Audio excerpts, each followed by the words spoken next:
this, though. And the stories that we're going to be talking today with Cambyses II and Darius, they're going to get a little convoluted at times. So if you are curious or have a question or need me to stop and clarify, please let me know. Okay, guys? All right, so we had Cyrus the Great, the founder of our Persian Achaemenid Empire, a person who conquered but then was kind to the people he ruled over. He is going to make the mistake that it seems like every person through history does and dies. And he leaves his empire to his younger son, Cambyses II. You might be thinking, leaves it to his younger son? Yes. It seems that his son, Bardiya, was not to be ruler. And here's something that happens through history many times. You see, sometimes when you have brothers and you're made king, sometimes your brothers might try to go and claim the throne as well. Cambyses II knows this, that Bardiya, being the older brother, might have the ability to say, no, I should be king, I should be emperor, and to start a civil war. And that would tear apart the Persian Empire. So you see Samuel, he is made emperor. His dad was emperor before him, and he goes, oh no, though. Isaiah, my older brother, might try to say that he should be the ruler. So Samuel does the terrible deed and kills Isaiah. And that's essentially what Cambyses II does. He kills his brother Bardiya. But one of the things is he does this secretly.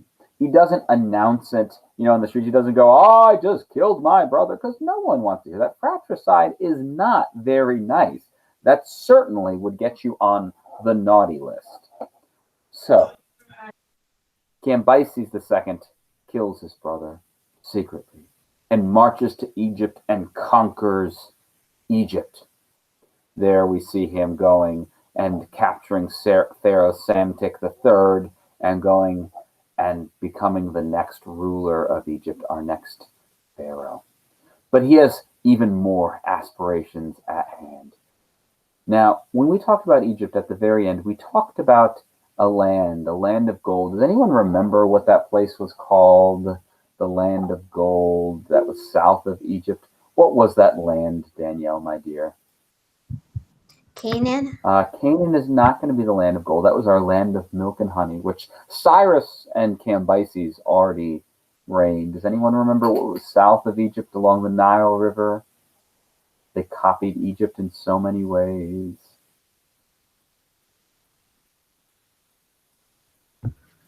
I know who you're talking about, but I can't remember the name. Two names. I think, wasn't it one like the Black Pharaoh? They were the Black Pharaohs when they ruled Egypt. It was Cush. Oh. The Egyptians called them Nubia, land of gold, and Cambyses wanted that gold. So he set an army of 40,000 men to march south through the desert to conquer Cush. But then, as Herodotus writes, a giant sandstorm engulfs the entire army. And the lost army of Cambyses is something that actually historians and archaeologists are still looking for today. It seems kind of immense, a sandstorm this huge to conquer an army of 40,000. But who knows? Maybe we'll find them one day. Now, Cambyses does not conquer Cush. He's upset, but then he gets terrible news. His brother Bardiya has done what he feared. He takes the throne in Babylon, declaring himself king.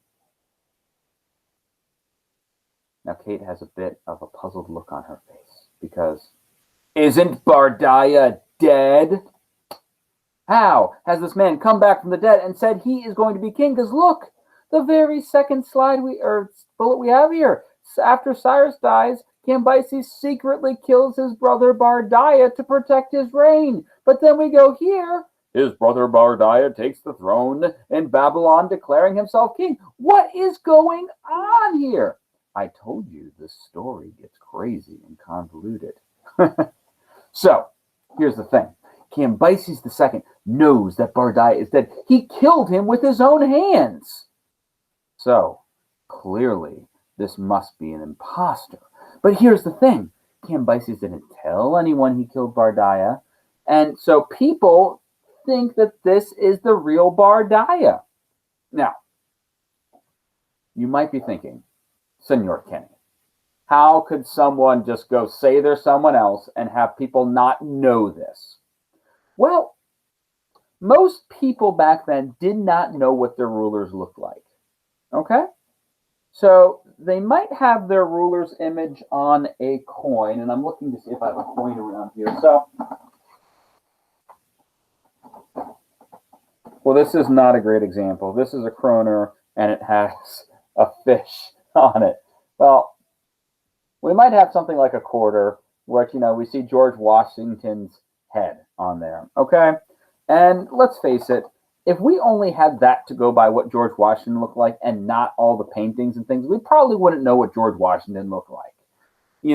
Today we have TV, the internet. So we all know what President Trump looks like, and you probably all knew what President Obama looks like. In fact, some of you might know what President H.W. Bush looks like. I mean, when I was a kid, I knew who all the presidents were. And it was one of those things because we see them on TV. We see them in newspapers, all of those kind of things. They did not have that back then. Most people did not know what their rulers looked like. They never saw them in real life. They did not have TV. And most people didn't even have coins to get to see that. So it's very possible that someone could say, hey, I'm your king, and no one's going to know. So what's going on here? Cambyses says, this is an imposter. This is unbelievable. No one will overthrow me. So he does the only sensible thing. He goes and says, I'm going to take the throne back. Now, as the story goes, we're told that this imposter is a magus, which we get the term magi from, magician, named Gaumata. And that Gaumata was pretending to be Bardiya to take the power for himself. But this sounds a little fishy, doesn't it? Like, how is this Gaumata guy going to know that Bardiya is dead? And then how does he think he's going to get away with this? Well, the story gets fishier. Cambyses II, he hops on his horse. He draws his sword saying, we will go and make sure that this imposter cannot succeed. Puts his sword back in his sheath, but misses and cuts his leg. His leg gets an infection, and there Cambyses II dies. Sounds even fishier now, doesn't it? How could you get an infection and then you die in your leg?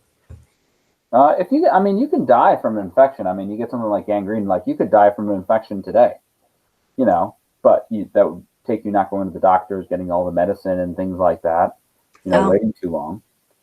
Back then, people got infections more often. The hygiene wasn't as good. They didn't know ways of protecting against infection as well. So this is something that, people died of infection. Like, you think about the Civil War, or most wars, in fact. The Civil War is the bloodiest American conflict that's ever been fought. And I think like 600,000 Americans died or something like that. Way more of them died in hospitals because of infections from their wounds than actually getting killed on the battlefield. That's just one of the things. Through ancient times especially, you get a cut, it could get infected. You cut yourself in the leg with a sword, that could be a very bad infection. Or maybe it's a convenient story. Maybe Cambyses was poisoned. Because here's the thing. We're going to have this man become our next king, Darius. Darius was one of Cambyses' bodyguards.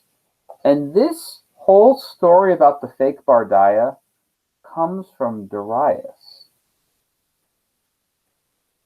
Darius says, Cambyses actually killed his brother in the beginning. Secretly, though, because no one's proud of killing their brother. And then Darius is the one that says the Bardiya he kills was actually the imposter Gaumata, not the real Bardiya. See, Darius will kill the fake Bardiya. Or was he fake? Maybe Darius killed Cambyses as well. And it's one of the things we don't know. And you see, this all comes from the historian Herodotus. And Herodotus is one of the earliest historians, and he was Greek. And you might be thinking, Mr. Kenny, why are you telling me that Herodotus is Greek? Why would I care about that? Well, Darius is going to be the man that starts what we call the Greco-Persian Wars, wars between Greece and wars between Persia. So, do you think a Greek person is going to like the Persians when they've been going to war and fighting them? What do you think? Definitely not. Definitely not. So, this is the question. Is Herodotus trying to make Darius look bad and look like he's shady, and really Darius was the good guy in this story? Or is Herodotus going and telling the truth, that Darius truly was a murderer? Now, so Darius goes and says, we must go and avenge Cambyses II. We must go and take the throne from this impostor Bardiya. And so he and the other bodyguards of Cambyses II go and kill Bardiya, or the fake Bardiya. We'll never know if he was truly Bardiya or not. Here's the next part of the story, which makes Darius seem not maybe the most honest person. So in order then, they need to figure out who is going to be the next king of the Persian Empire. And we know it's going to be Darius. We know he rules for a long time. But how did they decide on him? Well, they say all of the bodyguards that helped kill the real or fake Bardiya, because we don't know, say, let's have the gods decide who should be our next ruler. What we'll do is we'll all come out here in the morning, and whoever, like the horses go and neigh for, will be the next king. Now, being king is an important thing. You can't just leave that up to a bunch of horses, right? So, Darius comes up with a plan. You see, all of the horses that they were riding were big, strong stags. They are boy horses. So Darius goes and finds a mare, a girl horse. And he gives that mare a big hug. You know, he rubs his back on the mare. He rubs his chest on there. He wants to get the mare's scent all over him. So I know it is a little crazy because the story itself is confusing. The first of the bodyguards comes out. The horses do nothing. The second of the bodyguards come out. The horses do nothing. Darius comes out. They smell the scent of the mare and they go crazy. And that's why they say Darius was chosen by the gods to be the next king. But once again, this is the story from Herodotus. We don't know if Herodotus is making it up to make Darius look bad, or if Darius was really that crafty. It's tough. And that's why we need to always be looking at sources, because this is something even true today. If you go on the news, you go to one channel, you'll hear the story and it will say one thing, and it will be very positive. You could then go to a different channel on the news, hear the same exact story, and then hear it be very negative. You know, and that's one of the things that you guys are going to have to start navigating as you grow up. Should I trust this source or not? Do I believe it or not? Now, quite often the truth is usually somewhere in the middle, but we don't know. It could be a positive, could be a negative thing. This is what Herodotus says and how Darius comes to power. We know Darius marries Cyrus's daughter, making him, you know, in line with that line. So then Darius's children are descended from Cyrus, meaning, you know, they have the royalty. And we do know that Darius actually is probably a pretty good ruler. First thing, Darius creates a tax collecting system that winds up being efficient and makes the empire run very well. Secondly, Darius does something many great rulers does, and he divides his empire up. So in the United States of America, we're a country and we have 50 states within our country, so 50 divisions. He has his empire, he divides it up into satrapies. We call them states, he called them satrapies. Some people go and call them provinces if you're over in Canada. So it just kind of depends on where you're from and what it's called. Each of those satrapies was ruled by a person called a satrap. And so the satrap is going to be what we have a governor. So we have 50 states in the United States. They have 23 satrapies. We have 50 governors. They had 23 satraps. He is also going to go and build something called the Royal Road. It's a 1,200-mile-long road going across the Persian Empire. This is one of the first and largest roads of its kind. And that's going to provide the ability for transportation of information, people, and soldiers throughout this vast and humongous empire. So this is another accomplishment. Yes, Austin, sir. Can you still see the road today? There are remains of it, yeah. It's not something that like you're going to drive on with your car. But yeah, you can go visit the ruins of the Royal Road today. We have a complex postal system being created. So he creates one of the earliest mail systems in the world. This is something, we take it for granted that, Alicia could go write a letter, put it in an envelope, put a stamp on it, and mail it across the world or our country. That is something, that modern people can do. But ancient people couldn't possibly dream of that unless you're in the Persian Empire. You could go get, information easily traveling through hundreds of miles away. He also creates a spy system called the King's Eyes and Ears. And this is not positive. So these couple things that we talked about before are all very positive, very good things. This one is kind of creepy, but he had spies going around making sure his people were going to be loyal and doing the right thing. Making sure that Samuel isn't talking ill about the king.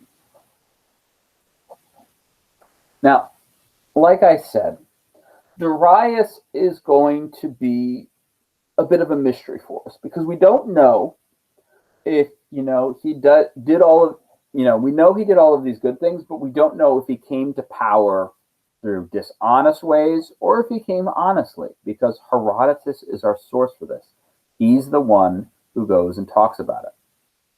Now, under Darius, though, and why we know Herodotus probably did not like him, is we have the Ionian Revolt. You see, there were Greeks living in a place called Ionia, which we call today Asia Minor or Turkey. And so if we were to go look at an image here, trying to find one that shows, yes, perfect. We look right, it's so tiny though. Goodness great, there we go. So we had over here a group of Greeks living, and these called Ionian Greeks. So we have the mainland of Greece right here, or Peloponnesian Peninsula, or Balkan Peninsula. Most Greeks live over here. We have the city of Athens there, Sparta's about there. But Greeks lived all along here. They had lots of trade. Under Cyrus, they conquered this land for Persia. When Darius rules it, we're going to have some of the Ionian Greeks revolt and say, we don't want to be Persian anymore. And the Athenians are going to be the one that helps them. So the legend has it that Darius, before every meal, would have a servant go, Darius, remember the Athenians. So that he can remember to get his revenge. So, I'm talking about like every meal. So he's sitting down for dinner, he's about to bite into his lasagna. Cyrus, remember the Athenians. He's in the drive-thru, he's about to take a sip of his milkshake. Remember the Athenians. He's at McDonald's, about to bite into a Big Mac. Remember the Athenians. Movie theater, he's about to pop the popcorn. Remember the Athenians. And so we're going to see Darius is going to be the arch nemesis of the Greeks with this. And so that's why we question what some of Herodotus says. But it's a lesson for us to know we need to go examine our sources to see what we trust. And that's going to be our notes for the day. We're going to talk more about the Greco-Persian Wars next year and more about different Persian things next year. So do we have any questions?